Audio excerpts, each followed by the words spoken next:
Hi friends, பூண்டு முட்டை fry இன்னைக்கு பார்க்கலாங்களா? வாங்க. முட்டை, உளுந்து, கடலைப்பருப்பு, கடுகு, சீரகம், மிளகு இது கொஞ்சம், அப்புறம் காஞ்ச மிளகாய், பூண்டு, வெங்காயம். மிளகு, சீரகம், காஞ்ச இது வந்து மிக்சியில் அரைச்சிக்கலாங்க. இது அரைச்சி எடுத்துட்டு வந்துட்டு பவுடர் பண்ணிட்டு, ரொம்ப பவுடர் பண்ணிங்கன்னா கொஞ்சம் குறகுறப்பாக அரைக்கணும். கொஞ்சம் குறகுறப்பாக அரைச்சிக்கணும். நெக்ஸ்ட் வந்து இந்த பூண்டை கொஞ்சம் கிரைண்ட் பண்ணிக்கலாம். இந்த பூண்டை வந்து கொஞ்சமாக இந்த மாதிரி கொஞ்சம் ஒரு 2 ஓட்டி எடுத்துக்கணும் மிக்சியில். எப்படி செய்யலாம்னு பார்த்துக்கலாம் வாங்க. ஃபர்ஸ்ட் வந்து அடுப்பு பற்ற வச்சுக்கலாங்க. ஒரு 3 ஸ்பூன் எண்ணெய் ஊற்றிக்கலாம். அந்த கடுகு கடலைப்பருப்பு பொரியிற அளவுக்கு கொஞ்சம் போட்டுக்கிட்டோம்னா கரெக்டாக இருக்கும். எண்ணெய் காஞ்சிருச்சுங்க. கடுகு ஃபர்ஸ்ட் போட்டுக்கலாம்.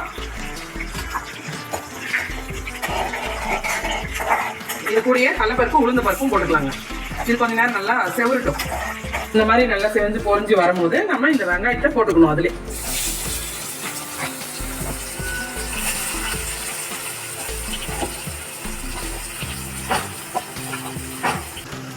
எப்பயுமே சுவைக்கு கொஞ்சம் உப்பு, தூளுப்பு கொஞ்சம் போட்டு அப்போ அந்த வெங்காயமும் சீக்கிரம் வதங்கும்.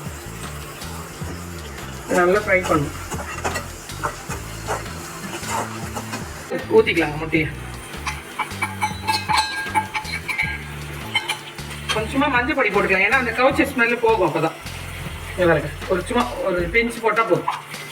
இப்போ என்ன பண்ணணும், இந்த பூண்டை மட்டும் இது மேலே அந்த ஏன்னா பூண்டு ஸ்மெல்லு இதாகும் இல்லைங்களா, அதுலேயே கொஞ்சம் வேகும். நல்லா இந்த பூண்டை வந்து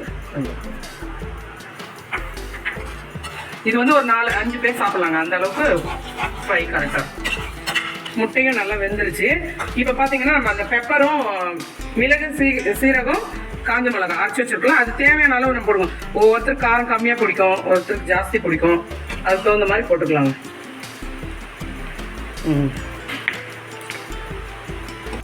பண்ணலாமா? நல்லா இருக்கு, சூப்பராக இருக்கு. நம்ம ரசம் சாதத்துக்கு நல்லா இருக்கும். இது சாப்பிட்டா காரம் உப்பு எல்லாமே கரெக்டாக இருக்கு. டேஸ்ட்டும் நல்லா இருக்கு. நம்ம எப்பயும் முட்டை பொடி மாஸ் செய்யற மாதிரி இல்லை. நம்ம அந்த முட்டை பொடி மாஸ் எல்லாம் போட்டு மெயினாக செய்வோம். இது லாஸ்டா பூண்டு இதெல்லாம் போட்டதுனால அதோட ஃப்ளேவர் சூப்பரா இருக்கு.